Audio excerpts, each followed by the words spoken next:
skiing in a circle, skate push off your outside ski, take quick steps with your inside ski and lean into the turn. Make sure to master this in both directions. You have to glide on the ski to actually ride the outside ski as you turn instead of just taking short, choppy steps. This drill is a regular V2. I take 3 hops on every gliding ski.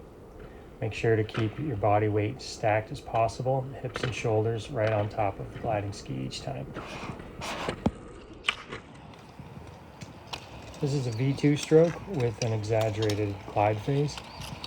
Do your regular V2 poling and push off, and then hold the glide for 1 or 2 seconds. You got to be balanced and in control.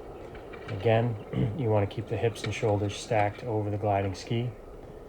Make sure that you're controlled, balanced, deliberate each time instead of just falling off the ski or instead of having to take a lot of hops to correct, like right there. This drill has a V2 timing and a V2 poling motion without actually using poles.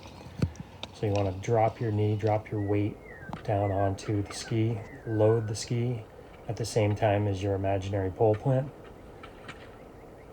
Load the ski by dropping the knee down, and then a strong kickoff to the other side to unload the ski, and then ride a nice balanced ski with the weight stacked over the gliding ski.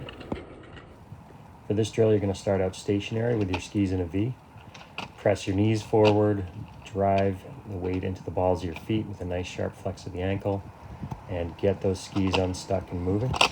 Once they're moving, then you want to just take 3 little frog hops and keep them moving with that knee drive, that ankle flexion, the whole body leaning forward.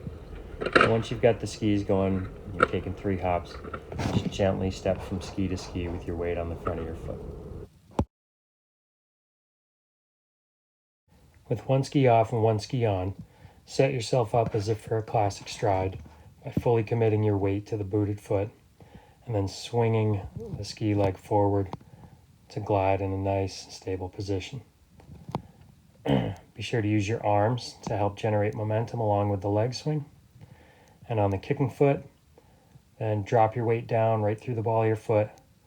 Quick downward motion to load that leg and set up a nice kick. When you're on your gliding ski, be fully committed and controlled with your weight stacked over the ski. Let the ski ride underneath you until it's time to set up for your next stride.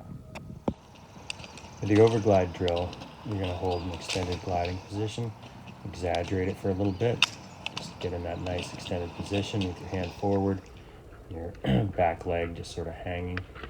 And as you swing that leg forward, make sure that you touch down in front of the gliding ski instead of letting your weight sit down and back. Also make sure that you're not going to have a lot of weight on your heel as you kick through for a long, slow, late kick. You want this to be a nice crisp kick, and it's just the glide phase that gets exaggerated and held for a little longer. This is just a regular classic stride, but with a little hop at the end of each glide phase to set up a nice dynamic kick. So again, you just stride and hop, set up your kick.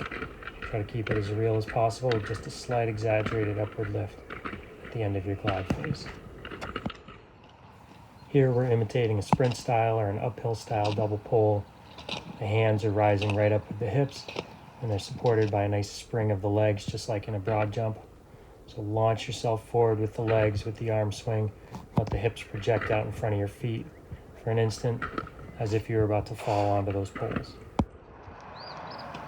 As you're going through the cones in this slalom, you have to make sure to avoid touching the ground with your other ski or with your poles. Control the ski, try to keep your weight totally stacked on the gliding ski.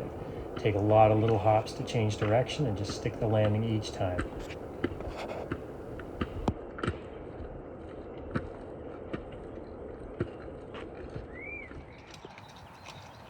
Here's a bonus drill, something we won't be testing on, but it's just for fun. It's great skill development. Just a micro slalom with cones very close together. You can go through this with a lot of quick steps, or you can do it with just little slalom jumps, skis together. Either way, it's really good just to help you learn control and comfort on your skis.